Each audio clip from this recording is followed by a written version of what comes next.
buongiorno, ben ritrovati, buona domenica ovviamente a tutti voi e grazie per esservi sintonizzati su Antenna 3. Abbiamo tante notizie da darvi, di tante cose parleremo oggi, a partire anche dalla cronaca. Ci sono delle novità, sapete che le notizie più importanti che hanno riguardato la nostra regione nelle ultime giornate sono state la morte della piccola Maria che si trovava al Grest insieme ad animatori e suore a Revinelago, e poi la morte invece del piccolo Nicolò Feltrina di 2 anni, deceduto a Longarone dopo aver passato del tempo insieme al papà in un parco giochi. Ebbene, ci sono 2 indagini che sono state aperte. Il papà di Nicolò Feltrina è indagato per omicidio colposo e questa è la novità della giornata, la prima notizia con cui si apre il nostro notiziario, e sono indagati anche gli animatori del Grest di Vittorio Veneto, quello del Collegio San Giuseppe, dove appunto la bambina stava frequentando l'estate. Quindi parleremo anche di questo ovviamente con degli approfondimenti, parleremo di società con Coldiretti, parleremo di IVA con gli artigiani che si occupano di prodotti dolciari, ma vogliamo partire comunque aprendo una pagina politica e ci colleghiamo subito con Ferdinando Avarino, vice direttore del gruppo Media Nord-Est. Ferdinando, buongiorno e buona domenica. Buongiorno a voi tutti. Allora, partiamo, vice direttore, dalla notizia ovviamente un'altra gamba del Movimento 5 Stelle che si stacca, che è quella del ministro bellunese per i rapporti con il Parlamento Federico D'Incà, e che potrebbe portare in dote almeno una decina di parlamentari nel Partito Democratico. Il Movimento 5 Stelle dunque continua in qualche modo a muoversi e a dimostrarsi un partito, un movimento ancora molto fluido. Sì, più che altro è un ragionamento che hanno fatto e molto nelle scorse settimane, cioè l'unica via d'uscita per il movimento probabilmente è quello di creare la famosa bad company e la new company. In qualche maniera ci aveva provato utilizzando degli strumenti sui quali ha imparato anche lo stesso Di Maio, cioè un volto ex 5 Stelle, lui oggi lo chiama il partito di Conte, che ha capito e ha imparato che molte cose che sbandierava il Movimento 5 Stelle forse sono inapplicabili. Oggi è in fortissima difficoltà anche sul fronte dei sondaggi. Il famoso campo largo che voleva fare il PD forse sarebbe stato un campo larghetto, includendo il Movimento 5 Stelle. Oggi i ragionamenti veri, secondo me, per loro sono quelli con Calenda, con Renzi, insomma con gli altri centristi che stanno cercando di organizzarsi e che nelle prossime ore dovrebbero dare una decisione, insomma, quindi che farà Calenda, va davvero con il PD oppure tenta la corsa in solitaria con magari Renzi stesso, perché voi immaginate ex ministri, magari anche del nostro territorio, perché c'è una difficoltà non da poco che riguarda alcuni elementi a nord-est, da Patuanelli a Trieste, quindi Friuli Giulia, a Brunetta. Insomma, che cosa faranno? Voi li immaginate oggi alleati col Partito Democratico, essendo al fianco di Calenda? Chissà che cosa potrebbe essere, insomma, sarebbe difficoltoso anche per il loro elettorato magari sceglierli. Tu dicevi del ministro D'Incà, è un ministro che da sempre è stato il cosiddetto pontiere, soprattutto con il Partito Democratico. Non so se mi vedete, ecco. Sì. È stato spesso in questi anni un pontiere cosiddetto, quindi con il Partito Democratico in particolar modo, e che quindi che avesse delle affinità con il PD era chiaro a tutti. Certo, sceglie di lasciare D'Incà, si aspettava soltanto l'ufficialità, per essere chiari, sceglie di lasciare nel momento in cui viene ufficializzata però il mantenimento della regola dei 2 mandati del Movimento 5 Stelle. Forse, ecco, diciamo, un'eleganza maggiore da questo punto di vista, essendo una notizia abbastanza scontata, poteva esserci. Tanto comunque l'avremmo legato, diciamo, a questa logica. Per loro è davvero difficile. Tu immagina come potrà trovare spazio chi, come il ministro D'Incà, come il ministro Patuanelli, come altri ministri che hanno comunque guadagnato una certa esperienza in questi anni in un futuro Parlamento. Perché guarda che secondo me questa regola che Grillo sbandiera e continua a dire che è il faro, o non so quale espressione ha utilizzato, no? In questo caos, che è quella dei 2 mandati, è secondo me una delle più grandi sconfitte della politica. Noi tutti vogliamo il rinnovamento, noi tutti vogliamo gente nuova, noi tutti vogliamo aria fresca, pensando e sperando che possa servire a migliorare, a portare nuove idee. Oggi purtroppo è molto chiaro quello che bisogna fare. Bisogna avere una politica energetica, un piano industriale che il nostro paese non ha mai fatto. Non dobbiamo essere succubi di altri paesi, ovviamente, per molte altre cose. Dobbiamo riportare le produzioni nel nostro paese, ci sono tante cose, le infrastrutture non vanno più fermate, cioè non è che serve una persona buona, basta una persona di buon senso. Chiunque, credo, di noi, anche intercettato per strada, che fa tutt'altro lavoro, sa che queste sono le priorità del nostro paese. Quindi questo poi per dirti cosa? Che quando il Movimento 5 Stelle dice che devono essere solo 2 mandati, perde oggettivamente un gran patrimonio, per quanto discutibile per molti, dipende dalle visioni che si hanno, che ha acquisito magari in questi anni. Resteranno nelle retrovie? Però... Anche perché in effetti il ministro D'Incà ha dimostrato di averlo raccolto questo patrimonio in questi 10 anni di esperienze, lo si vede anche sul territorio. Tra l'altro oggi Grillo ha apertamente dichiarato di voler fare le parlamentari e di dover tornare ai candidati sul territorio, un po' come diceva la Lega, quindi vuole dare voce al territorio che è stato espresso in questi anni proprio da personaggi come D'Incà, che nonostante sia stato sempre presente a Roma, è stato anche sempre molto presente sul territorio, l'abbiamo visto insomma con tutti i problemi del bellunese. E poi un'altra cosa volevo commentare con te, il fatto che Grillo ha detto che si farà vedere soltanto a campagna elettorale ultimata, cioè sembra quasi che voglia fare un passo indietro questa volta, no? Cioè lui detta le regole, facciamo le parlamentari. È molto finto questo passo indietro, Cioè è sempre stato indietro, però è bastato un video, un incontro con Conte e si resta con i 2 mandati, punto stop. Cioè, quindi questa cosa di Grillo che non conta, insomma, o che vuole stare indietro, osservare da lontano, è un po' forse per non essere tra i protagonisti di una possibile eventuale sconfitta. Insomma, ci sono tanti ragionamenti lì. Forse Conte con le candidature riesce a bloccare Di Battista, che si dica voglia ritornare per prendere in mano il partito, il movimento, così come Virginia Raggi, già sindaco di Roma, insomma, quindi uno dei motivi per cui è stata accelerata la crisi, e questo si sapeva, e forse nemmeno Conte voleva arrivare a tanto, l'hanno persino convinto che ci potesse essere un Conte Terma guidato da Draghi, insomma alla fin fine era perché ha timore per la propria leadership. Però secondo me il Movimento 5 Stelle è una soltanto delle componenti di questa giornata, per dirti, perché ci sono altri 2 dati molto importanti, quello di Federico D'Incà che già abbiamo detto e per esempio un centrodestra che rifirma, o meglio lo ha detto anche Marcato nei giorni scorsi proprio credo ad Antena 3, torna a voler firmare quel patto per l'autonomia, no? Che dice, lo scrivono di nuovo Zaia e Fontana, quindi i 2 governatori di Veneto e Lombardia, lo ribadisce Zaia anche in un'intervista oggi al Corriere, nella quale dice, come ha sostenuto già anche il vicino Federica, che molte cose si possono fare al di là degli schieramenti, cioè è un segnale molto importante quello che mandano i governatori. Accantoniamo l'autonomia solo per qualche istante, ma sia Federica che Zaia, così come altri che amministrano, cioè devono risolvere problemi avendo la gente alle porte, sostengono, ed è una cosa sacrosanta, è quello che dicevamo poco fa anche qui insieme, cioè che i problemi vanno risolti al di là degli schieramenti, ci saranno per forza delle bandiere, però c'è una lettura che potremmo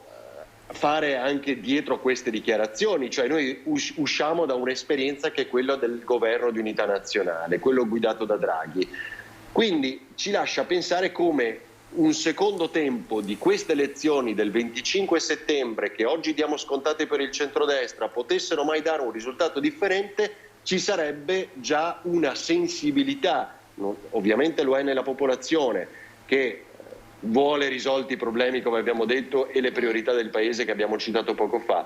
Forse anche la stessa politica che cerca di dire a se stessa, guardate che alla fin fine chiunque governa deve fare quelle cose, forse ancora meglio se lo facciamo tutti insieme. È una doppia lettura che possiamo dare di queste dichiarazioni dei governatori che escono da questa esperienza, e forse appunto ci si prepara a qualcosa di molto simile. Questo per arrivare a cosa, Anna, alla fin fine? Perché c'è il patto per l'autonomia che viene ribadito, e oggi è 1743 giorni che aspettiamo questa autonomia, e lo fa il Veneto, lo fa la Lombardia, lo fa anche l'Emilia Romagna e altre regioni che speravano, ma principalmente il Veneto. È davvero senza scuse, cioè quello che oggi noi possiamo sentirci dire dai parlamentari o da chiunque è senza alcuna scusante. Quindi se è chiaro che è un processo lungo, ma se non lo è nella prossima legislatura veramente e credo che sia stato un voto alla fin fine vuoto e nessuno di noi vuole questo.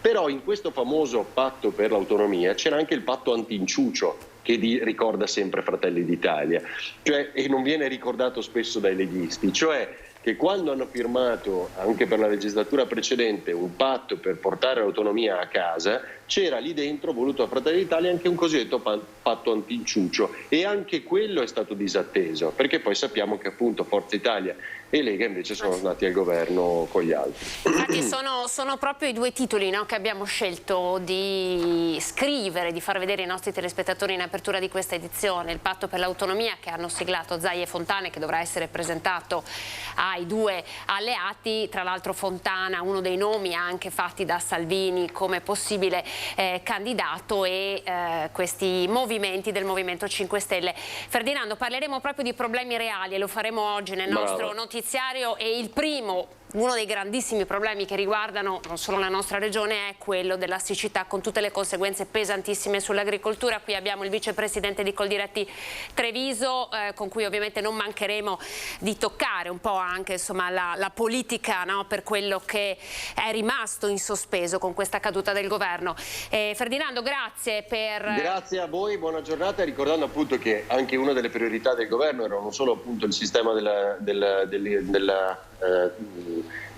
come portare l'acqua in tutto il nostro paese senza disperderne, diceva Draghi, addirittura tra il 30 e il 40%, mentre altri hanno percentuali tra il 6, l'8, altri paesi europei. Insomma, questo è un problema e lo vediamo oggi quando parliamo di materie prime e anche di risorse di questa terra che noi rischiamo di disperdere e addirittura un domani, chissà mai, di scontrarci per questo, Dio non voglia. Grazie, buona giornata. Grazie Ferdinando Avarino, vice direttore del gruppo Media Nord-Est. Allora io ve lo presento, il nostro primo ospite in studio, Angelo Facchin, vicepresidente di Coldiretti Treviso. Buongiorno, grazie per essere con noi. Partiamo proprio da qui. Allora, si apre con domani un agosto purtroppo ancora molto caldo, come già lo sono stati i mesi di giugno e di luglio.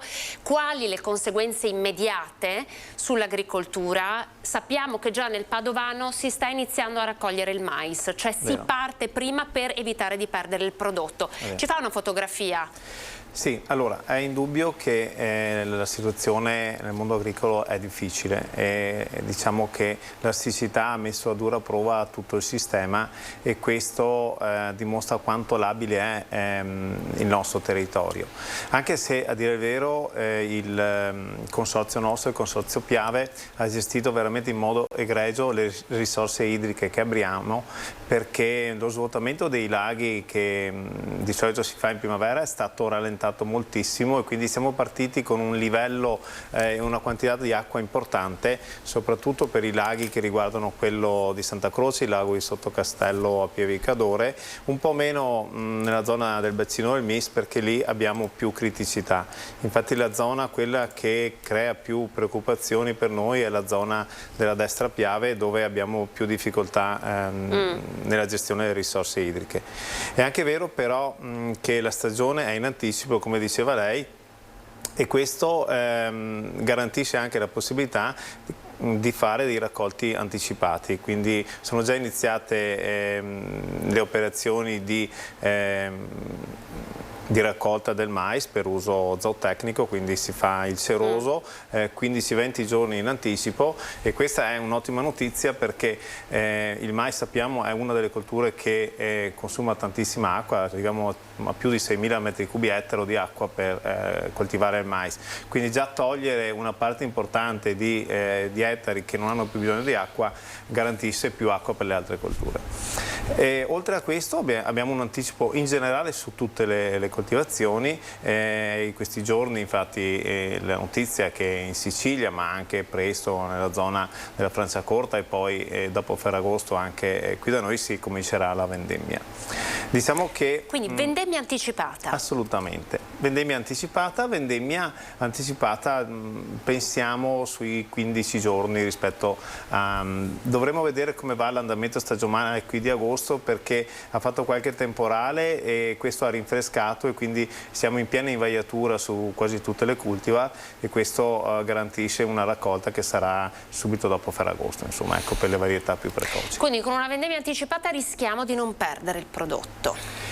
No, non è che rischiamo di non perdere il prodotto è in stress idrico e quindi abbiamo i grappoli che purtroppo crescono meno di quello che potrebbero crescere con un'adeguata presenza di acqua. Quindi abbiamo chicchi più piccoli, sicuramente la qualità non si discute perché il volume è minore, però la qualità, l'apporto diciamo di zuccheri dovrà essere sicuramente buono. Ecco, qui volevo arrivare, no? Poi il prodotto quali conseguenze hanno? Ma diciamo che per quello che riguarda la qualità finale del prodotto è molto importante capire come andranno questi giorni di agosto, se avremo qualche pioggia, se sarà possibile, come si sta facendo in tante zone, riuscire a irrigare i vigneti, quindi avremo magari un volume minore, quindi in qualche zona pensiamo anche un 20% di volume minore in termini di produzione, però sicuramente la qualità sarà molto molto buona. E ritiene che questo farà alzare i prezzi?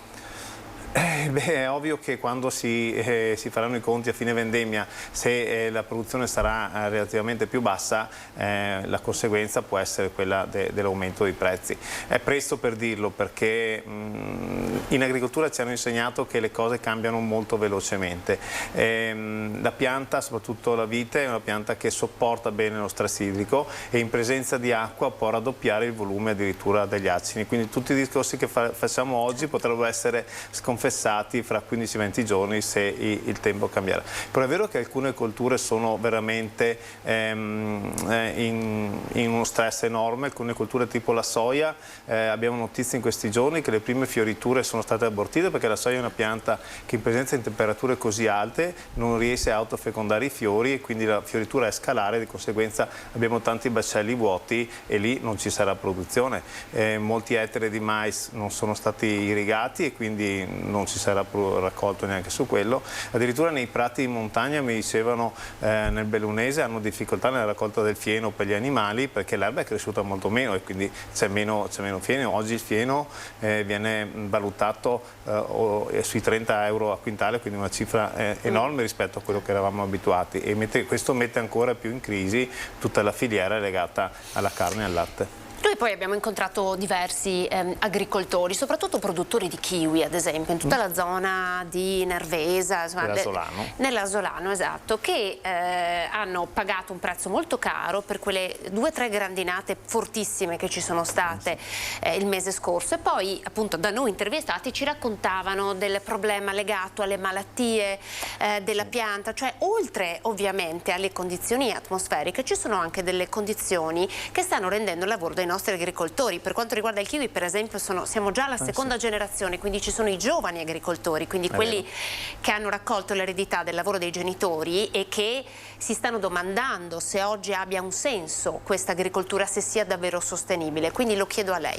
Ma assolutamente il kiwi è una pianta che abbiamo importato qui da diversi anni, è una pianta originaria della Nuova Zelanda, quindi in un clima che è molto diverso a quello che abbiamo negli ultimi anni adesso e di conseguenza l'acclimatamento delle piante diventa più difficile. Nel momento in cui la pianta subisce degli stress importanti, che sono quelli idrici, che sono quelli dei colpi di calore, anche se hai la possibilità di irrigarla, va comunque in difficoltà e diventa più sensibile anche alle malattie, no? Quindi ecco, vediamo l'aumento esponenziale di diverse patologie che magari fino a qualche anno fa non c'erano, sia nel kiwi ma anche in altre cultivar di frutta, il pesco, ma anche nei vigneti abbiamo difficoltà molte volte proprio legate a questo clima che non è normale, insomma, ma con cui dovremmo imparare a convivere per i prossimi anni. Quando l'agricoltura diventa veramente sostenibile? Allora oggi questo governo, ovviamente con il grande traino dell'Europa, ha impresso la parola sostenibilità in tutta una serie di settori produttivi. Nell'agricoltura quando si è veramente sostenibili? Ma diciamo che in agricoltura in questi anni abbiamo fatto passi da gigante. Hanno fatto passi a gigante perché si sta cercando in tutti i settori veramente di andare incontro all'ambiente, andare incontro a quello che è il nostro territorio, la nostra terra, diciamo, il nostro bene più prezioso, e quindi dalla riduzione drastica del numero di trattamenti, della tipologia dei prodotti impiegati, ma anche alla gestione dell'acqua. Prima parlavamo di crisi idrica, oggi abbiamo tantissime zone che sono irrigate a goccia, con un dispendio di acqua che è 4 volte inferiore rispetto ai sistemi tradizionali, cioè invece di irrigare 1 ettaro riusciamo a irrigarne 4 o 5 ettari con la stessa acqua. Anche questo è una cosa importantissima. Sorgono ormai in quasi tutte le aziende impianti di generazione di energia elettrica fotovoltaica, e questo è un altro passo molto importante.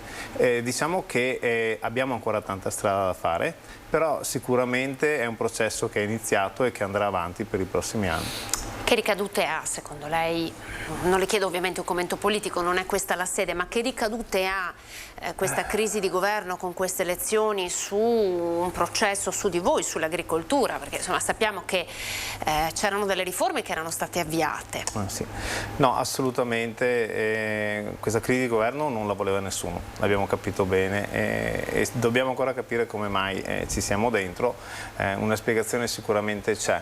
È ovvio che persone importanti come il ministro D'Incà per il territorio nostro e tante altre persone era bello averle lì fino a scadenza naturale del mandato.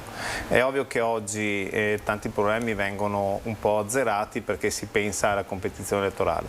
Noi dobbiamo pensare alle aziende, dobbiamo pensare a dare risposte a una difficoltà di reperimento del credito, perché oggi abbiamo tante aziende che vanno in difficoltà su questo.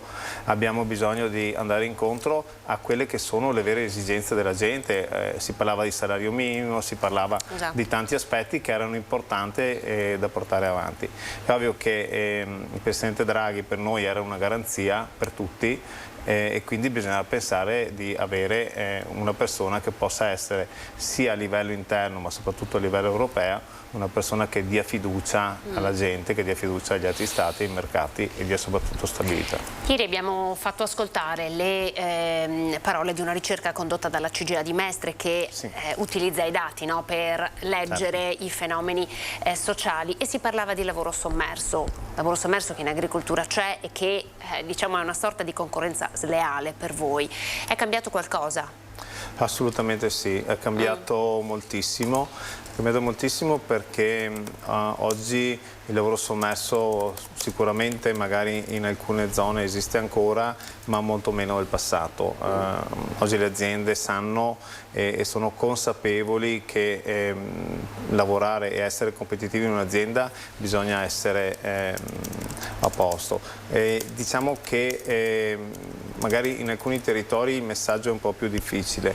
Nel mondo dell'agricoltura di oggi, che è un'agricoltura di precisione, che è un'agricoltura 4.0, dove l'impiego anche della manodopera è minore rispetto al passato, questo è un grande aiuto, perché oggi abbiamo dei droni, abbiamo dei robot che fanno il lavoro di tante persone, e questo soprattutto di certi tipi di lavori che la gente non è neanche più disposta a fare, perché anche la raccolta dell'uva, che era una festa fino a qualche anno fa, è molto difficile reperire manodopera, e magari in alcune zone come in collina non si può fare con le macchine, però nella zona di pianura viene quasi completamente effettuata con le macchine, e questo è sicuramente un vantaggio per tutte le aziende. Senta, un passaggio legato un po' al settore vitivinicolo. Allora ovviamente nella nostra zona il Prosecco è il nostro grandissimo patrimonio. Allora come si inserisce un po' anche una sua riflessione legata a togliere la denominazione del superiore, quello che abbiamo visto, la battaglia tra la DOC e la DOCG, come si può spiegare alle persone? Ma alle persone bisogna spiegare che la zona della DOCG, la zona che ha dato origine a questo stupendo prodotto, è una zona che va rispettata e va tutelata oggi, domani e sempre. Lavorare nella DOCG è molto difficile per una persona solo camminare in certe zone dove è coltivato il vigneto, quindi pensare anche di lavorare e di portare a casa il prodotto diventa ancora più importante.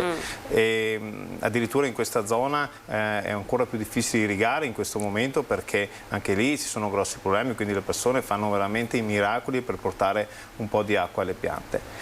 Io credo che il buon senso, che molte volte è un'ottima medicina, deve far ragionare le persone, farle dialogare e far capire che per una zona che ha dato, diciamo, origine a questo prodotto, che l'ha messo poi in mano a un territorio più ampio, va sicuramente rispettata e va portato avanti un dialogo importante e costruttivo.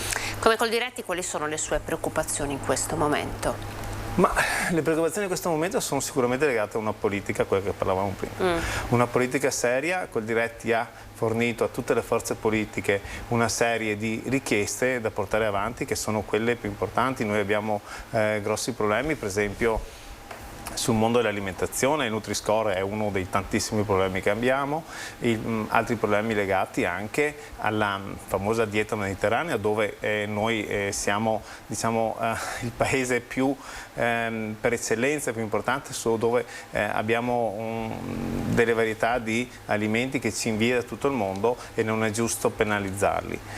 Poi altre cose sono legate a questo mondo globale, dove si vogliono far passare dei messaggi che sono completamente sbagliati. Stiamo pensando all'inquinamento che producono gli animali e quindi all'effetto serra creato dagli animali. Stiamo parlando della carne sintetica e di altre cose che fanno veramente arrabbiare tutto il mondo. Sono estremismi che fanno male, no? Sì, Poi assolutamente anche... sì, perché si vuole portare avanti gli interessi di poche persone, di poche multinazionali, a sfavore di un territorio e di tantissime piccole imprese. Quindi lei dice attenzione, perché ci sono dei cambiamenti culturali che in qualche modo si stanno veicolando, si stanno portando avanti, che possono essere pericolosissimi. Oggi lo sappiamo, le persone purtroppo seguono moltissimo i social e quando si lanciano dei messaggi in questi canali sono molto pericolosi, e quindi cominciare a dire che mangiare la carne è dannoso, cominciare a dire che è contro l'ambiente, cominciare a dire che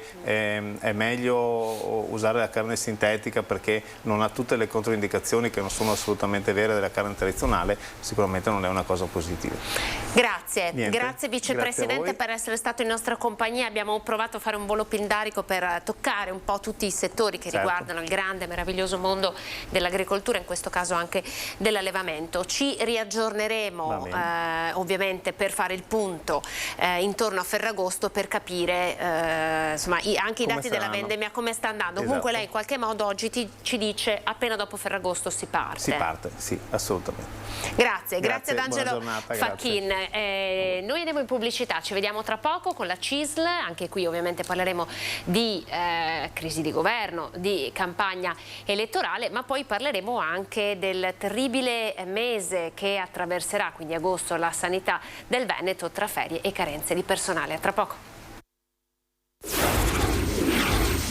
Eccoci ben ritrovati, ancora buona domenica. Abbiamo iniziato collegandoci con il vice direttore Ferdinando Avarino per così darvi un po' i punti salienti politici della giornata, con la dipartita del ministro D'Incà dal Movimento 5 Stelle, lascia dopo la crisi di governo, e poi questo patto per l'autonomia che Zaia e Fontana hanno firmato e che ora presenteranno a Fratelli d'Italia e Forza Italia. Vi presento il nostro prossimo ospite, ci ha raggiunto Massimiliano Paglini, segretario generale della CISL Trevigiana Treviso Belluno. Buongiorno segretario. Buongiorno a voi e telespettatori, grazie dell'invito. Allora, non potevano non esserci i sindacati, perché appunto diversi giorni fa c'è stato un nuovo incontro, perché questa crisi di governo ha messo un punto di domanda su tutta una serie di riforme che in qualche modo si stavano facendo, e il dialogo con i sindacati è sempre stato molto importante con questo governo, a partire dalla riforma delle pensioni, poi il decreto aiuti. Parto con il chiederle come analizza questa situazione e quali sono i vostri timori come sindacato per la campagna elettorale che si sta aprendo, e già insomma in maniera piuttosto così coraggiosa, anche insomma con proposte piuttosto forti. Ma la nostra posizione è di grande preoccupazione, cioè qui siamo di fronte a uno scenario che è tutto da scrivere e che rischia di far perdere lo spirito del governo Draghi, che era uno spirito di grande coesione nazionale, di grande responsabilità, di unità di intenti in una fase storica straordinaria. Pandemia, l'inflazione che è scoppiata con la guerra ma era già ripartita con la pandemia, la questione del lavoro, la questione dello sviluppo, crediamo che questa sia una stagione straordinaria che abbia bisogno di scelte straordinarie e decisioni straordinarie. Noi ci appelliamo a tutte le forze politiche perché con un grande atto di responsabilità continuino lo spirito del governo Draghi anche dopo le elezioni. Non possiamo pensare a governi... Quindi è uno spirito che ha trovato la vostra condivisione. Sì, sì, assolutamente. Noi pensiamo che ci sia bisogno di continuare nello spirito del governo Draghi. Noi pensiamo che poi ci siano molte cose da fare, tra cui l'agenda sociale che abbiamo sottolineato e evidenziato al governo Draghi assieme a CGIL e UIL, e questo deve essere il percorso che ci accompagnerà dopo le elezioni, perché non è possibile pensare di tornare a governi che continuano a fare demagogia, propaganda, che non pensano al bene comune e alla centralità delle esigenze del Paese, le disuguaglianze sono aumentate, tutta una serie di questioni che vanno affrontate assieme, tutti assieme, parti sociali, imprenditori, sindacati e la politica in primis, che è quella che poi avrà la responsabilità di governare. Quali sono le riforme a voi più care che in qualche modo oggi restano sospese? Beh, innanzitutto una riforma del lavoro che sistematizzi tutta una serie di provvedimenti che sono stati stratificati nel tempo. Abbiamo avuto troppi interventi in materia del lavoro che sono andati in ordine sparso. C'è bisogno di una riforma del lavoro complessiva che dia certezze e che combatta la precarietà, che dia certezze al mercato del lavoro, alla generazione di politiche attive. C'è bisogno di una riforma anche qua che metta a posto tutta la questione delle pensioni, perché è un altro tema importante. Stavamo andando nella direzione giusta, allora, secondo lei, con la riforma delle pensioni? No, allora il problema della riforma delle pensioni è che così come è stata messa in piedi non dà le risposte alle esigenze del Paese, dei lavoratori, dei pensionati. Pensi solo che si sta anticipando con il decreto aiuti bis la rivalutazione delle pensioni, ma sono pensionati persone, questi cittadini che per anni sono stati fermi con l'indicizzazione delle pensioni, quindi qui c'è bisogno da una parte di recuperare risorse per dare potere d'acquisto a moltissimi pensionati che stanno sotto i 1.000 euro di pensione, dall'altra parte dare risposte ai lavoratori che rischiano, se non si farà nulla, uno scalone di 5 anni. Dalla quota 100 alla reintroduzione della Fornero, se non si fa nulla, ci sarà uno scaglione di 5 anni, quindi anche su questo c'è bisogno di un intervento complessivo che sistematizzi la situazione. Però la pensione è già finita in una delle tante promesse di campagna elettorale. Mi viene in mente ad esempio Forza Italia con Berlusconi che ha proposto di alzare tutte le pensioni minime a 1.000 euro, insomma una proposta ovviamente allettante visto e considerato che abbiamo delle pensioni molto basse. Sì, ma piuttosto di fare una proposta di questo genere che ha tanto il sapore della propaganda, lo dico con molta onestà intellettuale, perché non si può pensare di dare le pensioni a 1.000 euro a chi non ha versato contributi per avere una pensione di 1.000 euro. Qui deve essere data una risposta seria e complessiva al sistema delle pensioni, che in questi anni ha generato grandi povertà e non ha dato le risposte a chi poteva andare in pensione, a chi aveva i lavori usuranti, a chi aveva una serie di situazioni che non sono state affrontate per come dovevano essere affrontate. Quindi noi crediamo che ci sia bisogno innanzitutto di recuperare ancora tante risorse. La prova che si può fare questa cosa è l'intervento che viene finanziato del decreto aiuti bis con 14 miliardi, che non è uno scostamento di bilancio. Cioè, questo è lo spirito del governo Draghi. Non si fanno scostamenti di bilancio, che vuol dire debito pubblico per le future generazioni. Esatto. Un tema che così abbiamo anche visto qui in Veneto, piuttosto interessante, è una sorta di flessibilità nel mondo del lavoro, perché in questi mesi di grande caldo sono diverse le aziende che hanno chiesto o di fare la siesta, quei 10 minuti di pausa, o di cambiare l'orario di lavoro per far fronte al grande caldo, quindi anche una sorta di flessibilità nella organizzazione del lavoro. Anche questo è un tema possibile o sono soltanto dei casi eccezionali? Guardi, da come sentiamo gli esperti di clima, noi pensiamo che questa eccezionalità diventerà sempre più normalità, quindi ci sarà bisogno di rivedere anche l'organizzazione del lavoro in prospettiva, anche considerando il clima che cambia, quindi maggiore flessibilità, turni diversi, ma soprattutto un clima aziendale, che vuol dire sicurezza, attenzione ai lavoratori, che deve essere diverso. Non sempre, non tutte le imprese, non tutti i datori di lavoro ritengono siano il benessere dei lavoratori la priorità. Quindi noi crediamo che anche su questo ci sia bisogno di una nuova stagione che riscriva alcune regole anche per il lavoro. Perché identificano nella sicurezza sul lavoro evidentemente la voce di una spesa in più.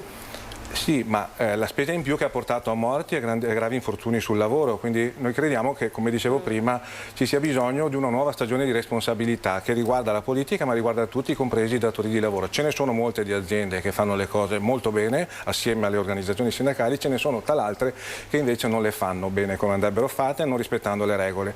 Quindi su questo c'è bisogno che tutti assieme creiamo le condizioni perché la nuova Italia che nasce con il nuovo Parlamento sia un'Italia diversa. Noi abbiamo visto 18 mesi di grande normalità. Come la vede il gioco delle alleanze? È una normalità che però è crollata come un castello di sabbia, come neve al sole, anche se siamo in estate. Esatto, evaporata come neve al sole. Allora adesso si vedono le manovre dei partiti, no? Abbiamo visto il Partito Democratico con Azione piuttosto che i grandi movimenti del Movimento 5 Stelle, con chi esce, la notizia è quella appunto del ministro bellunese D'Incà che potrebbe portare in dote al PD dei parlamentari. Come la vede lei questo gioco di alleanze in vista, questo gioco di larghe intese, diciamo? Ma io credo che se tutto è funzionale a recuperare, come dicevo prima, lo spirito del governo Draghi, tutto possa avere un senso. Però noi crediamo che ci sia bisogno di mettere al centro, quindi su questo chiediamo chiarezza alle forze politiche, ma credo che incontreremo i candidati non appena avremo l'ufficialità sul territorio. Abbiamo bisogno di certezza sulle priorità che il sindacato, che la CISL assieme a CGIL e UI stanno mettendo sul tavolo, che è l'agenda sociale. Noi abbiamo 2 anni che sono passati dalla pandemia in cui abbiamo visto aumentare le disuguaglianze sociali, abbiamo visto aumentare le povertà, cioè anche gli interventi che sono stati messi in atto, compreso il reddito di cittadinanza, non ha dato gli effetti sperati perché non ha creato le condizioni perché si sviluppasse il lavoro. Grandi interventi di sostegno alle persone deboli, ma se non creiamo lavoro il paese non cresce e non si sviluppa e non è possibile pensare che si possa far debito all'infinito. Cioè, questo è il tema vero sul quale tutti quanti dobbiamo lavorare e credo che prima di tutto le forze politiche dovranno dare delle risposte certe su questo, perché si rischia che lasceremo alle future generazioni, ancorché ci sia un andamento demografico sempre peggiore, lasceremo una montagna di debiti che nessuno potrà pagare. Era più efficace secondo lei il reddito di inclusione che aveva inserito il Partito Democratico?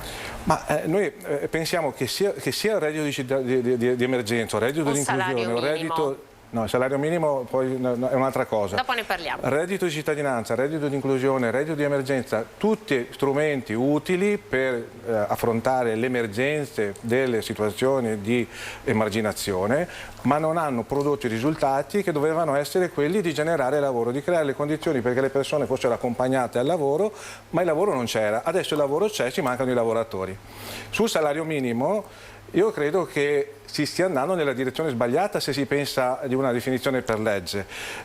Allora, guardi, noi abbiamo qui una situazione di grande evasione fiscale in questo paese, perché è inutile che ci giriamo attorno. Certo. Ma non basta una legge che stabilisce che bisogna pagare le tasse perché poi chi le vuole evadere non le paga. Le paghi. La stessa cosa vale per il salario minimo. Noi pretendiamo che invece si applichino i contratti collettivi sottoscritti da CGIL, CISL e UIL. Se si applicano quelli, la gran parte dei problemi legati al sottosalario sarebbero risolti e potremmo aprire una grande stagione di crescita, di sviluppo e di attenzione ai lavoratori. Ci sono ancora settori poveri dove si fa fatica a garantire un salario adeguato, ma su questo crediamo che si possono fare degli interventi, soprattutto se si mettono insieme le grandi forze positive del Paese. Allo stesso modo la rivalutazione, no? L'aggiornamento dei contratti, perché entriamo un po' nel grande tema della sanità. Noi proprio parlando col direttore generale Francesco Benazzi non ha negato quanto vi sia di differenza tra i contratti nazionali dei medici che lavorano all'interno dell'ospedale piuttosto che chi lavora in sanità privata o addirittura chi lavora all'estero, e la conseguenza di tutto questo la vediamo perché hanno già dichiarato che sarà un autunno bollente per chi avrà bisogno del pronto soccorso, perché tra ferie e mancanza di personale sarà davvero molto difficile gestire questo mese per chi avrà dei problemi e avrà bisogno di cure. E il problema è che il lavoro del medico non è più attrattivo. Non è attrattivo perché lavorare nel mondo pubblico, in particolare nel mondo dell'emergenza, del pronto soccorso, non è, a parte che crea condizioni di lavoro stressanti e molti medici cercano di abbandonare il prima possibile quel lavoro, ma se un neolaureato, neospecializzato va a lavorare nella sanità privata guadagna il doppio. Allora io mi domando se abbiamo fatto tutto bene in questa regione, in questi territori, a spostare molta della sanità sul privato anziché sul pubblico. Io credo che anche su questo le forze politiche devono dare le risposte. Noi siamo stufi di continuare a sentire che va tutto bene nella sanità, ma non va tutto bene nella sanità, e la prova è quello che lei stava dicendo. Poi c'è un problema più complessivo che è la carenza di lavoratori, privato e pubblico, ma io credo che anche su questo ci sia bisogno di dare le risposte, perché se è vero che fra 8 anni avremo 2 milioni di lavoratori in meno, lo dice l'Istat, in provincia di Treviso 22.000 in meno, il 4% in meno di forza lavoro, in provincia di Belluno l'8%, al sud il 15% in meno. Se tutto questo è vero, pensiamo che basti solo l'assegno unico e, come dire, l'aumento della natalità, ammesso non concesso che fra 20 anni avremo un po' di bambini in età lavorativa, o dobbiamo cominciare a ragionare con il buonsenso, con politiche di integrazione, di accoglienza, di reclutamento di lavoratori, come ha fatto la Germania, come hanno fatto i grandi paesi del nord Europa? Io mi domando per quale motivo bisogna continuare a fare propaganda sugli sbarchi, sulla insicurezza, parlando alla pancia della gente. Questo è un paese che ha bisogno di normalità, basta la propaganda, abbiamo bisogno di certezze, e guardi che le certezze sono che se non facciamo nulla tra 8 anni, prima, perché poi le imprese non aspetteranno 8 anni per andarsene, fra 1, 2, 3 anni cominceranno a delocalizzare, perché l'imprenditore sopravvive a se stesso. Quindi questo è uno dei temi sui quali noi chiediamo risposte, e quindi va messo in agenda anche il tema della gestione dei flussi migratori, del reclutamento, di valutazione delle competenze sul territorio. Abbiamo grandi competenze anche nei paesi che sono in questo momento sotto dittatura o sotto regimi dittatoriali. Certo. A partire per esempio dalla Bielorussia. Abbiamo incontrato l'altro giorno una dissidente con i quali stiamo costruendo assieme a lei e ai dissidenti un progetto come CIS del Veneto proprio su questo tema di reclutamento di ingegneri, informatici, statistici, ma è la stessa manovalanza di basso valore. Tutto abbiamo bisogno in questo paese. La Germania ha fatto le scelte di portarsi siriani, turchi, tutta gente che oggi fa sì che l'economia cresca. È vero che adesso sta crescendo un po' di più l'economia italiana, ma è un fatto estemporaneo.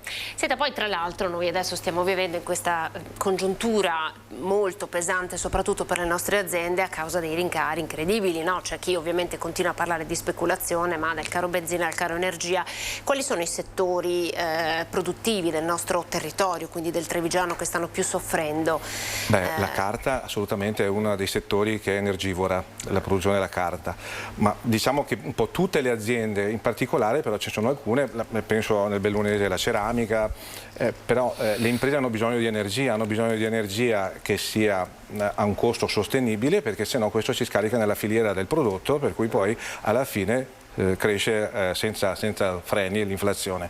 Quindi c'è bisogno da una parte di nuove politiche energetiche, abbiamo perso anche qua 20 anni, 30 anni di smancate scelte. Penso a quando abbiamo votato il referendum sulle trivelle, della trivellazione dell'Adriatico. Qualcuno dei dirimpettai ha continuato a trivellare l'Adriatico e il gas. Noi producevamo 30 miliardi di metri cubi di gas 20 anni fa, adesso ne produciamo 3 e andiamo a comprarlo all'estero, quindi mi domando che senso abbia questa cosa. Però c'è tutto il tema della transizione ecologica e energetica, il PNRR su questo ha dato delle indicazioni. Abbiamo bisogno che su questo rapidamente, dopo il 25 settembre, tutti si mettano attorno al tavolo e lancino questo grande patto, io credo questo grande patto di corresponsabilità sull'agenda sociale, sulla transizione del Paese. Ecco, una notizia interessante che anche noi come giornalisti stiamo estrapolando dal contesto è che in questi giorni i partiti si stanno muovendo. Poi magari chiederò alla regia di mandare in onda il servizio del Partito Democratico confezionato dalla nostra Lina Paronetto ieri, e anche con Christian Arboit, che aveva qui in questo stesso studio diversi sindaci. Si è capito che oggi i partiti stanno iniziando a schierare i sindaci per la prossima campagna elettorale, perché c'è un po' l'esigenza di un ritorno al territorio. Persone che sanno lavorare, hanno lavorato in questi 2 anni di pandemia, si sono ritrovati ad avere a che fare con i problemi reali. Ecco, queste sono le persone che vanno candidate. C'è un po', quindi non è più il volto simbolo di partito, ma è il sindaco, cioè il politico sul territorio. È una scelta che trova il vostro insomma, che vi trova d'accordo oppure... Ma guardi, la scelta di chi candidare la lasciamo ai partiti. Noi crediamo che ci sia bisogno di persone competenti. Non è vero che si può fare politica a prescindere, la prova è quella che abbiamo visto in questi anni. Mi spiace, ma una parte della politica non aveva le competenze e le esperienze, magari poi se le sono anche create. Noi abbiamo bisogno di partiti che intercettino, facciano partecipare le partiti, la partecipazione, il tema della partecipazione, devono far partecipare le persone sul territorio. Poi sono i sindaci, sicuramente i sindaci hanno retto l'urto di una crisi, della pandemia, sono quelli che in qualche modo hanno cercato di portare avanti la situazione anche in una situazione di grande difficoltà. Però noi abbiamo bisogno di una nuova stagione anche qua di responsabilità, non può esserci la politica gridata, la politica della propaganda, la politica della demagogia, ma serve la politica delle conoscenze, delle competenze, della responsabilità, del bene comune, che non è la parola vuota il bene comune è creare le condizioni per cui chi vive in una comunità possa avere benessere, crescita, sviluppo, condizioni migliori di vita, reddito e via dicendo.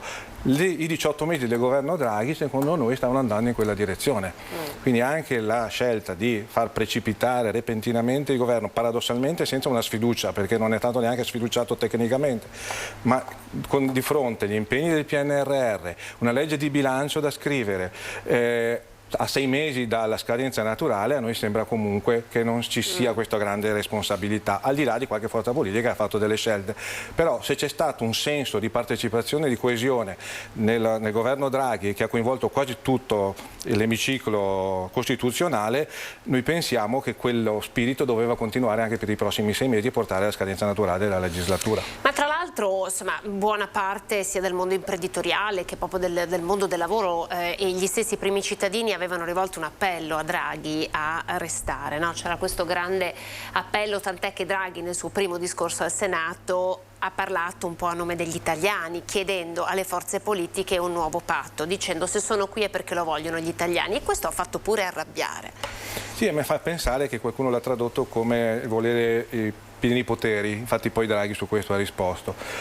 Credo che però bisogna tener conto del polso del paese, cioè c'è stato in questi anni uno scollamento, perché la democrazia diretta in cui ci sono 50-70 persone che decidono per milioni, credo che qualcosa non abbia funzionato, ancorché ci fossero delle idee di fondo che erano quelle di intercettare veramente il senso della partecipazione dei cittadini.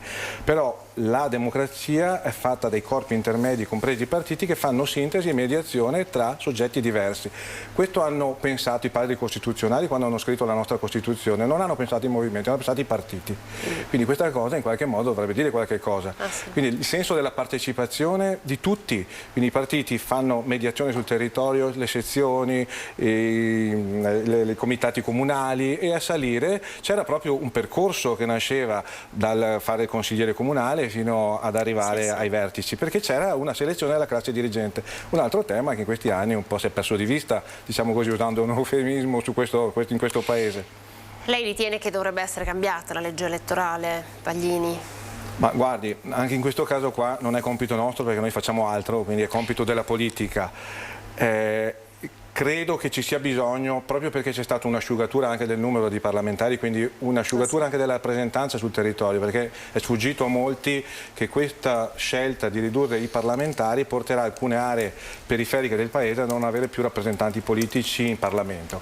Quindi io credo che ci sia bisogno di una legge elettorale che sia coerente con il nuovo assetto istituzionale. Quale? Lasciamolo ai partiti decidere, non è compito nostro. Prossima tappa, no, di confronto adesso con questo attuale governo dei sindacati, quale sarà, Paglini, visto che c'è stato la prossima tappa è la verifica di quello che sarà il decreto che verrà emanato, il decreto aiuti bis, ed eventualmente la sollecitazione rispetto alle modifiche che avrebbe dovranno potuto essere anche molto più sostanziosa. Sì, diciamo di sì, se ci fosse stata una continuazione senza un'interruzione del governo, però ci sono 14 miliardi sul piatto e sono tante risorse che non sono risorse da scostamento di bilancio, lo sottolineo, sono da assestamento, quindi risorse che arrivano dalla lotta all'evasione fiscale fiscale e da un'efficienza maggiore della finanza pubblica e della crescita economica.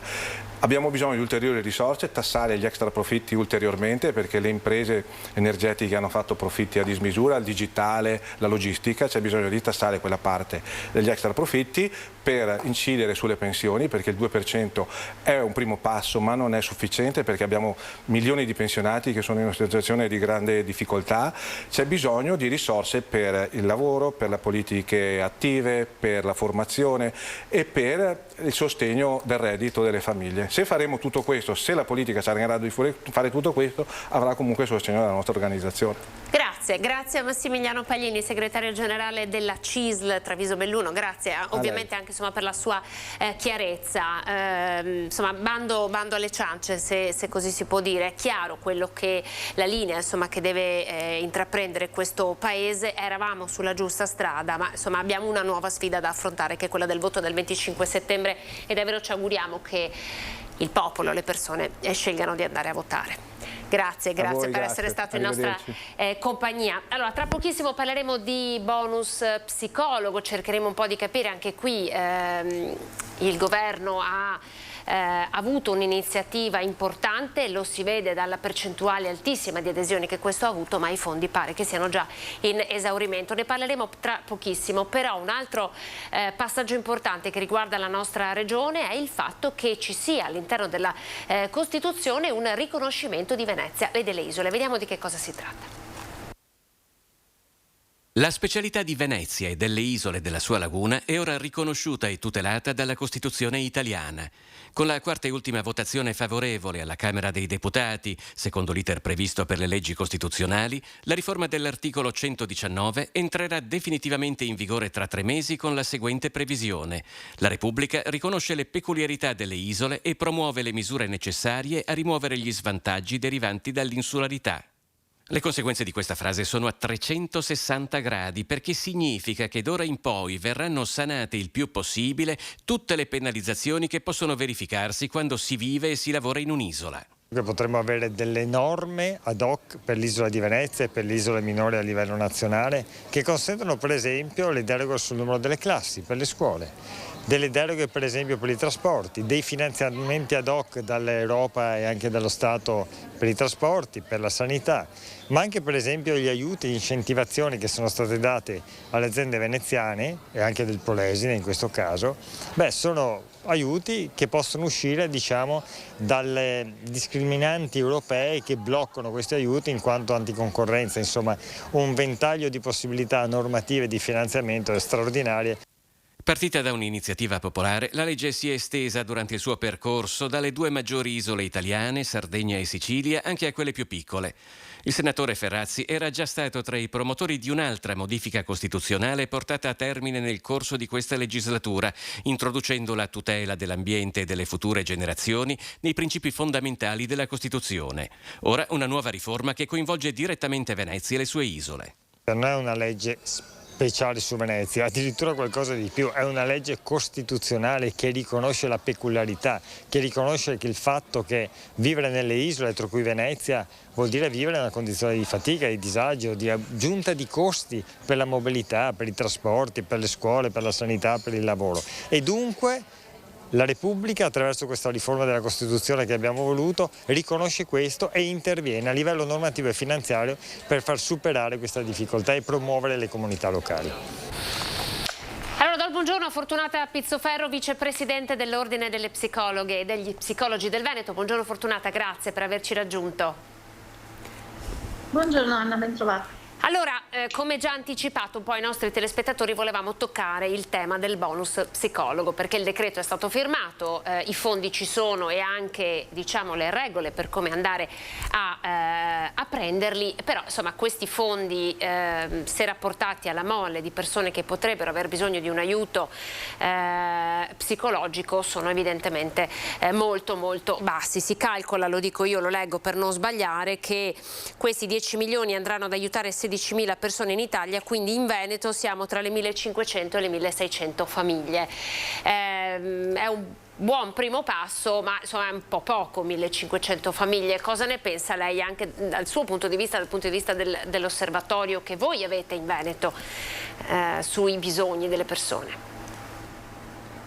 Se consideriamo, Anna, che al terzo giorno in cui si poteva avanzare la richiesta si era arrivati a circa 130.000 richieste, quindi ora forse dopo 5-6 giorni potremo viaggiare sulle 160.000, rapportate appunto, come lei diceva, ai 16.000 ai quali forse questo bonus darà risposta, ci accorgiamo subito che i fondi sono sicuramente troppo ridotti per dare una risposta alle tante richieste che ci sono in questo momento, che forse non sono richieste nuove, ma sono richieste che comunque trovano voce.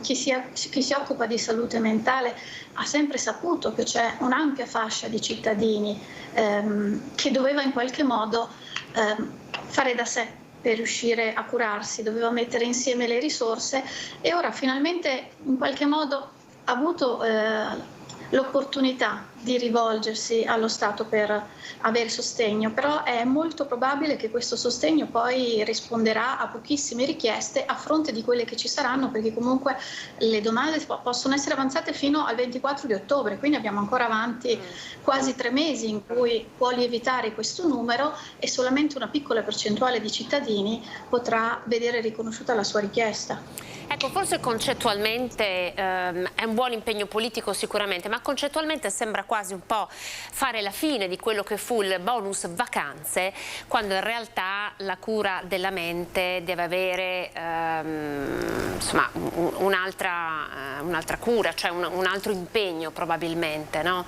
Rispetto alla logica dei bonus che insomma sembrano un po' buttati lì.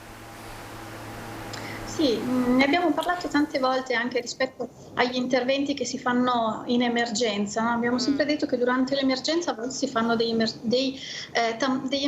interventi che tamponano, come quando c'è un ferito in mezzo alla strada e con quello che abbiamo magari cerchiamo di tamponare la ferita finché non arriva l'ambulanza, ma nel lungo periodo per riuscire a far sì che effettivamente le cose cambiano servono degli interventi strutturali di natura diversa.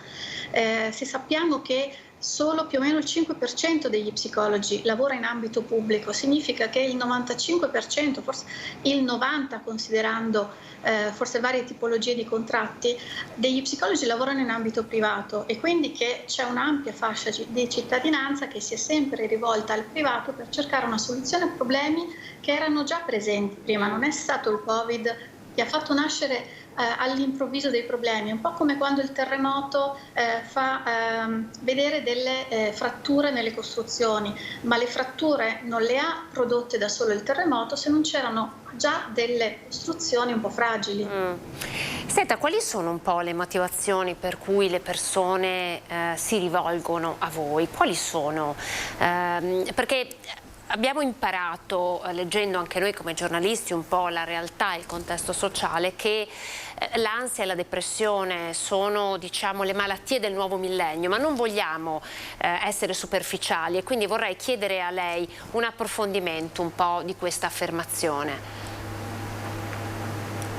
Il nuovo millennio è comunque caratterizzato da una serie di cambiamenti, no? Se pensiamo che 50-60 anni fa nelle nostre case non c'era il bagno, in questo momento magari potremmo accorgerci che siamo abituati a prenderci cura di noi stessi in una modalità diversa, non è che i disturbi una volta si stava bene, semplicemente non venivano espressi perché c'era l'abitudine a vivere con un livello di benessere o di abitudine a prendersi cura di se stessi del tutto diversi. E quindi come è aumentato nel tempo l'igiene fisica, è aumentata nel tempo anche la necessità e la volontà di igiene mentale, di prendersi più cura di se stessi e anche dello stare in relazione con gli altri.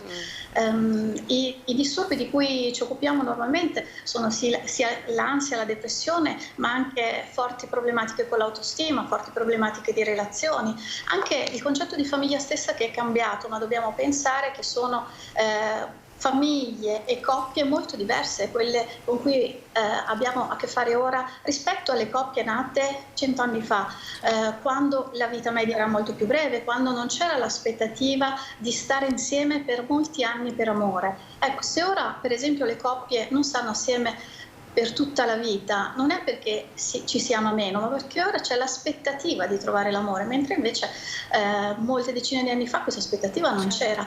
E nel momento in cui cambiano le aspettative, cambia anche la percezione di quello che serve per poterle soddisfare. Un'altra cosa che stiamo vedendo, mi viene in mente subito il caso di Civitanova Marche, no? Questo sfociare incredibile, brutale della violenza, dell'aggressività, questo ambulante che è stato inciso davanti a tutti in 4 minuti, filmato addirittura da persone che non hanno nemmeno avuto la forza di intervenire ed evitare che quest'uomo fosse ucciso davanti ai loro occhi. Ma citiamo Civitanova Marche, come potremo in qualche modo raccontare di tutte le bande di bulli, la violenza che in questi giorni è in primo piano a Jesolo tra giovanissimi. Ecco, ritiene che ci sia stato un aumento di questa aggressività, di questo bisogno di manifestare la propria rabbia? Se pensiamo comunque che in questi 2 o 3 anni appunto ci sono una serie di situazioni di stress che hanno aumentato il malessere, come si diceva, non situazioni che hanno fatto nascere il malessere dal nulla, ma che prima poteva essere in qualche modo gestito, ma l'aumentare dell'isolamento sociale, la paura per il futuro, la paura per la propria salute e anche avere tanto più tempo a disposizione nel momento in cui non c'era l'opportunità di lavorare, di andare a scuola, ha sicuramente aumentato il livello di stress delle persone e sottoposti a un forte stress. Le tipologie di risposta che le persone possono mettere in atto sono di 3 tipi, la paralisi, l'attacco e la fuga. Quindi la paralisi è appunto quella sorta di depressione, l'idea che non ci sono aspettative per il futuro e quindi ripiegarsi in se stesso. L'attacco è invece quell'aumento di aggressività, cioè chi risponde a questo aumentato stress riversando l'aggressività verso l'esterno. La fuga invece potremmo vederla per esempio in quella fuga dalla società e quindi nelle dipendenze, l'aumento anche dei disturbi alimentari, l'aumento di uso di droghe, di alcol oppure di altri metodi per potersi sballare. Senta, a fronte di tutti questi aumenti, quindi a maggior ragione, no? Sarebbe stato importante che questo bonus psicologo, per tornare un po', diciamo, all'inizio del nostro discorso, fosse stato finanziato di più, che si può tradurre con un a questo bonus psicologo fosse data più importanza, cioè fosse riconosciuto come avere un valore più grande, no? In modo da poter davvero essere destinato a chiunque ne avesse bisogno e non solo essere ridotto alla corsa a chi arriva prima.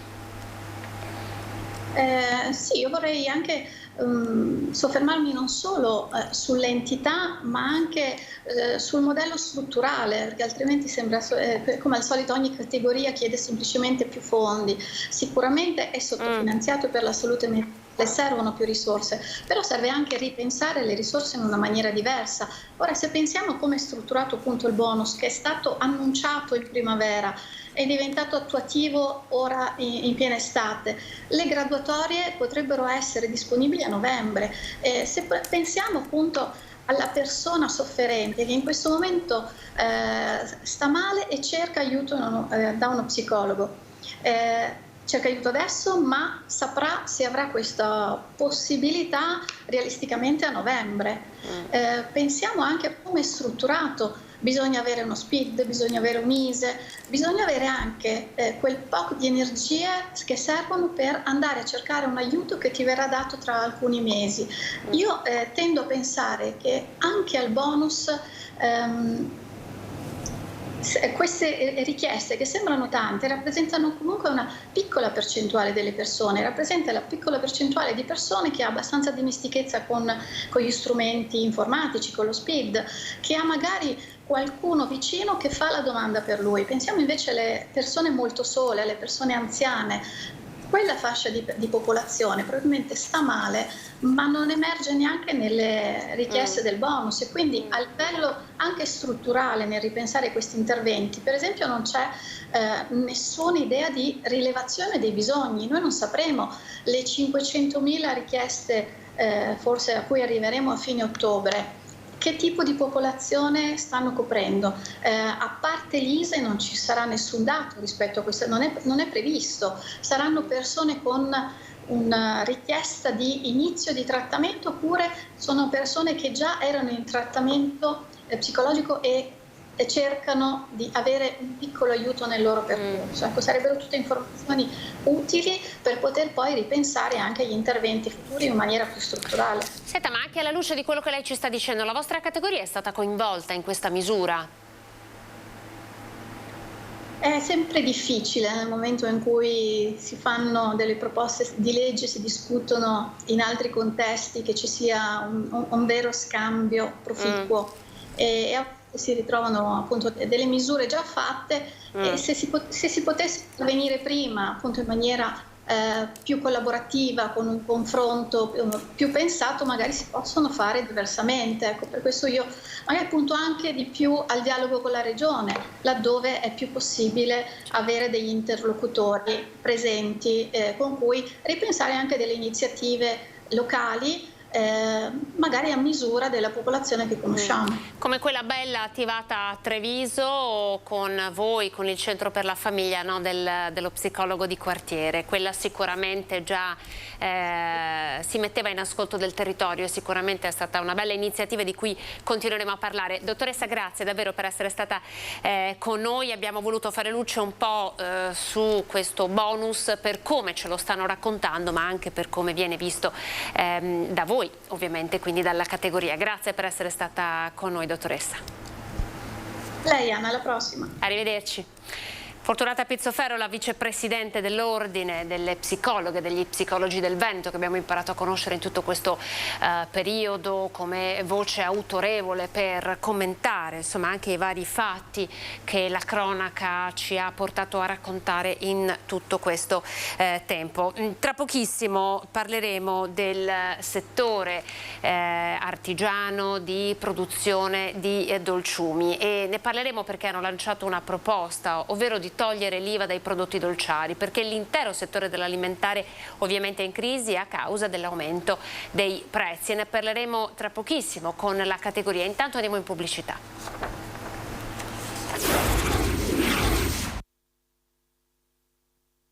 Buongiorno, ben ritrovati, ancora buona domenica. Ovviamente siamo in prima edizione, siamo partiti con una buona pagina politica per raccontarvi appunto del ministro D'Incà, Movimento 5 Stelle, che ha lasciato il movimento e probabilmente porterà con sé in dote almeno una decina di parlamentari al Partito Democratico. Insomma, queste sono le notizie. Poi la Lega che firma il patto per l'autonomia, Zaia, Fontana. Questo è l'asse, un patto che verrà presentato a Forza Italia e Fratelli d'Italia. Poi abbiamo parlato di siccità, la crisi idrica con la Coldiretti per capire le ricadute sull'agricoltura e quindi sul raccolto soprattutto nel nostro territorio. E in qualche modo ci colleghiamo con il prossimo ospite che vi presento. Buongiorno, Massimo Albanese, presidente della comunità produttori dolciario di Confartigianato Imprese Marche Trevigiana. Buongiorno. Buongiorno a lei.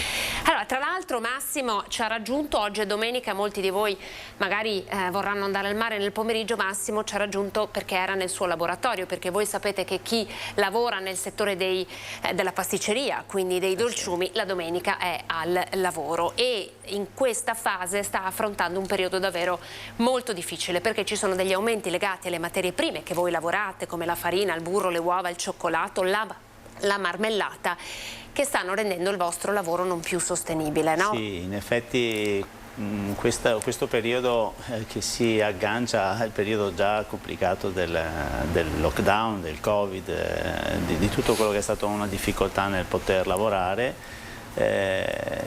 questo strascico ci dà delle ulteriori difficoltà, perché le materie prime e le fonti di energia che noi utilizziamo per poter lavorare sono aumentate in maniera spropositata. Ci fa qualche esempio di aumenti? L'energia elettrica innanzitutto, il gas, il cartonaggio, cioè quello che noi utilizziamo per confezionare i nostri prodotti, la scatola per la torta, il vassoio per le paste, la borsa per trasportare il prodotto, sono aumentati addirittura al 46%, cioè effettivamente noi questi aumenti non possiamo e non vogliamo e non possiamo chiaramente trasferirli tout court al nostro cliente.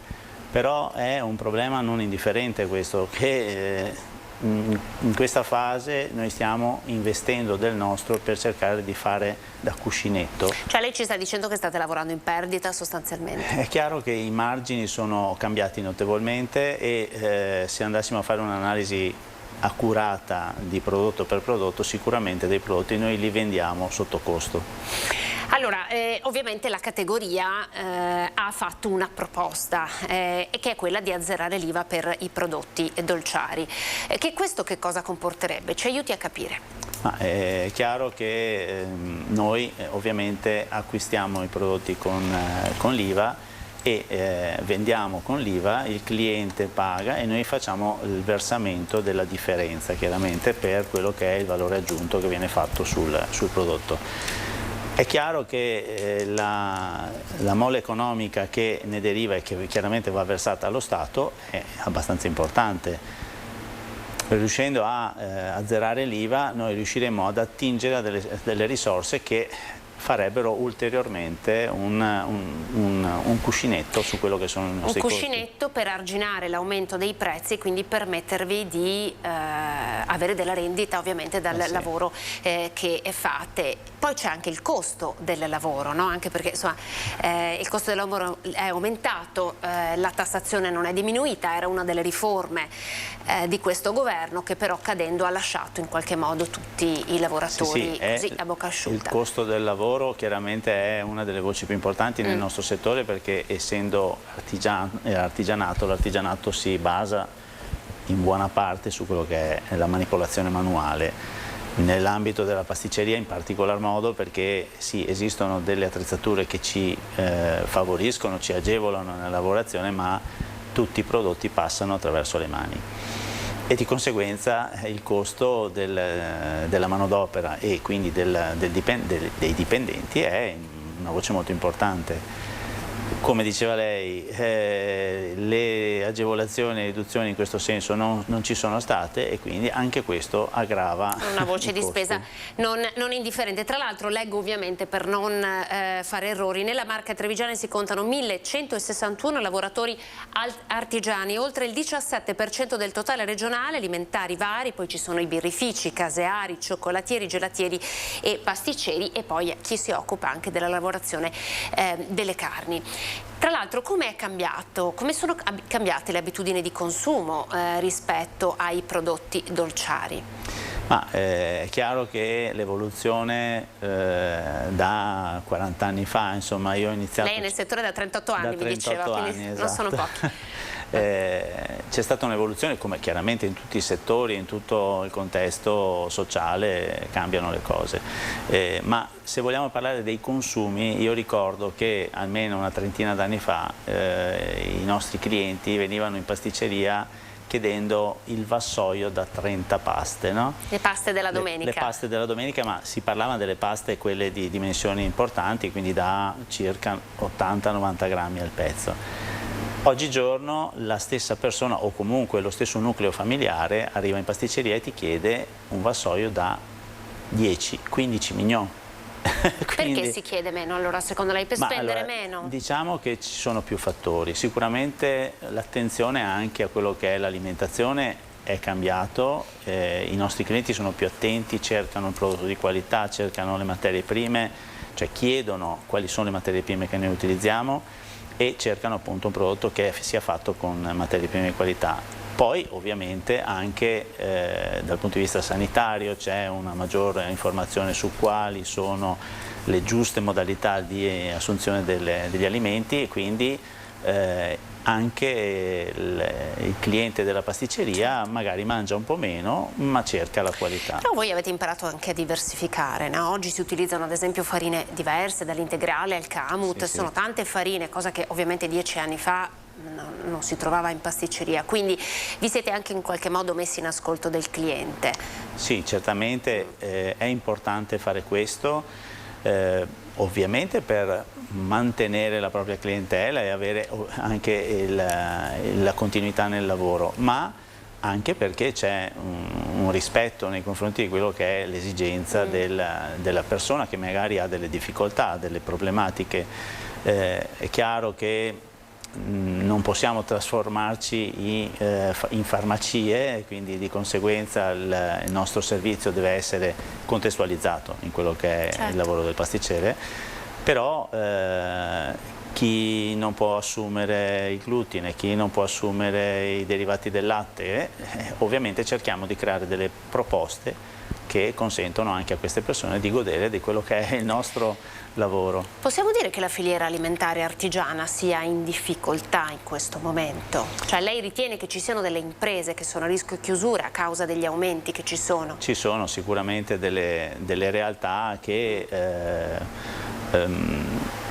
riuscivano a far quadrare i conti ma senza chissà quali margini, e in questo momento con tutte queste problematiche che sono sorte, che si stanno protraendo nel tempo, perché anche il tempo ha la sua influenza, chiaramente sono già 2 anni abbondanti, insomma, che abbiamo continuamente delle problematiche, prima il Covid, poi arriva la guerra, poi ci sono gli aumenti, insomma, ci sono sempre delle difficoltà che incidono in quello che è la marginalizzazione. Cosa risponde ai consumatori che lamentano un aumento dei prezzi quando vanno in pasticceria, quando vanno al ristorante? Io rispondo che anch'io sono un consumatore e che ovviamente quando vado a fare degli acquisti, che non sono ovviamente in pasticceria perché non vado nelle pasticcerie se non per trovare dei colleghi, riscontro questa problematica, però so benissimo che è una problematica che è necessaria, le attività non possono rimanere in piedi, non possono continuare a investire del proprio denaro, quello magari messo accantonato negli anni, per mantenere la propria azienda, e di conseguenza se non vogliono chiudere devono per forza aumentare i prezzi. È necessario. Allora le faccio vedere il servizio realizzato dalla redazione di Padova, che hanno intervistato dei ristoratori dei Colli Euganei, quindi ovviamente siamo nel padovano, e anche loro si ritrovano a fare i conti con bollette di luce e gas raddoppiate. Guardate. Cucina a pieno regime nei locali dei Colli Euganei, che stanno vivendo, complici le temperature della pianura, un'estate da incorniciare. Lo conferma Fabio Legnaro, titolare della trattoria Ballotta di Torreglia. Veramente una buona stagione. Purtroppo per chi è accaldato invece ha aiutato molto le nostre terrazze. Voi sapete che i locali dei colli tutti hanno una terrazza in mezzo al verde. Rispetto alle grandi città noi possiamo offrirvi qualche grado in meno e un filino d'aria in più che gira, quindi per noi non è stato male questo caldo. Non è tutto oro però. Anche questi locali stanno vivendo enormi problemi a partire dalla carenza di personale. Abbiamo dovuto usare dei giorni di ferie, di chiusura estiva per turnare il personale, perché un 10, 15, anche 25% nei vari settori, quindi cucina, nell'aiuto cucina, i camerieri nei bar, ci mancano delle figure, soprattutto le figure professionali, quelle che erano cresciute con noi, ci mancano, e quindi dobbiamo far fronte a questa cosa, tanto da chiudere non un giorno alla settimana come giorno di chiusura, ma arrivare anche a 2 giorni e trovare ferie o allungare qualche giorno in più per tenere il locale chiuso, rifiutando qualche volta anche qualche cliente perché non si riesce a servirlo. Tavoli vuoti, qualche tavolo vuoto, però per servire bene gli altri clienti che invece sono seduti. Non bastasse, anche queste piccole aziende soffrono il caro energia. Guardate queste bollette. Per la corrente elettrica la trattoria è passata dai 3.465 euro pagati ad agosto 2021 ai 6.194 in scadenza adesso. Per il gas da 739 agosto 2021 a 1.793 euro, costo più che raddoppiato. Solo leggeri ritocchi nei prezzi per accordo tra tutti i locali del territorio, ma in autunno si dovrà agire diversamente, e se le aziende reggono è perché sono a gestione familiare. I locali di colli rimangono in mano alle famiglie, le famiglie si adoperano con orari e con tappabuchi, li chiamo io un po' dappertutto, quindi riusciremo di sicuro a tenerle attive e aperte grazie anche a questa maniera di gestire che ci dà soddisfazione poi anche col cliente finale. Un settore strategico per i colli, quello della ristorazione. Nella sola Torreglia, su 6.000 abitanti, 1.000 sono impiegati nel settore. Allora, Massimo Albanese, non si trova personale, ma perché è pagato troppo poco? Allora, diciamo che nel settore artigiano purtroppo esiste anche questa problematica. Ci sono delle richieste di stipendi più alti, ma per noi artigiani non è così semplice poter garantire uno stipendio molto elevato. Oltre a questo problema c'è anche il fatto che le persone hanno scoperto che durante il Covid che è una cosa buona stare a casa con la famiglia i fine settimana, e chi operava nel nostro settore ha deciso di cambiare lavoro. Non si trovano più le persone che desiderano o comunque sono disposte a sacrificare i fine settimana per lavorare piuttosto che stare in famiglia. Quindi il tempo prezioso, no? Il tempo per la famiglia e la necessità che questo tempo, se lavorato appunto durante il weekend, venga in qualche modo pagato forse un po' di più. Uno sforzo che però voi come categoria fate fatica a sostenere anche alla luce di questi aumenti. Sì. Quindi è un po'... Comunque noi, giusto per fare una precisazione, noi dipendenti i giorni festivi vengono pagati maggiormente, certo, ma i nostri prezzi rimangono tali e quali. Se le persone vengono a comprare le paste la domenica le pagano come gli altri giorni, ma noi i nostri dipendenti li dobbiamo pagare di più. Allora speriamo che insomma questa campagna elettorale da tante promesse ci siano delle promesse che possono essere realizzabili e possono andare anche ad intervenire su situazioni come questa, no? Quindi sul ritoccare il costo del lavoro, ritoccare l'IVA. La vostra proposta è molto chiara, quindi davvero Massimo ve lo auguriamo, staremo anche noi vigili come giornalisti per cercare di capire che cosa succederà. Grazie per essere stato in nostra compagnia, presidente della comunità produttori dolciario di Confartigianato Imprese Marca Trevigiana. Grazie. Io in ultima battuta voglio darvi questa notizia, l'abbiamo già data ieri, ma è una notizia importante perché è mancato all'età di 87 anni Luigi Zanesco, che è stato il fondatore dell'oncoematologia pediatrica. Il suo lavoro, la sua dedizione, le sue intuizioni hanno salvato migliaia di bambini malati. Zanesco era nato ad Asolo nel 1935, dal 1980 al 2005 è stato direttore della clinica di oncoematologia pediatrica dell'Università di Padova. Nel 1994 aveva contribuito alla nascita della Fondazione Città della Speranza. Nel 1975 Zanesco ha dato vita a Padova al Centro per lo Studio delle Leucemie, sviluppando il trapianto di midollo osseo, ed era presidente onorario a vita dell'AIL di Padova. Questa era la nostra ultima notizia. Io vi ringrazio per essere stati in nostra compagnia e vi ricordo che l'informazione torna su Antenna 3 a partire dalle 19:30 con TG Treviso. Grazie per essere stati con noi, arrivederci.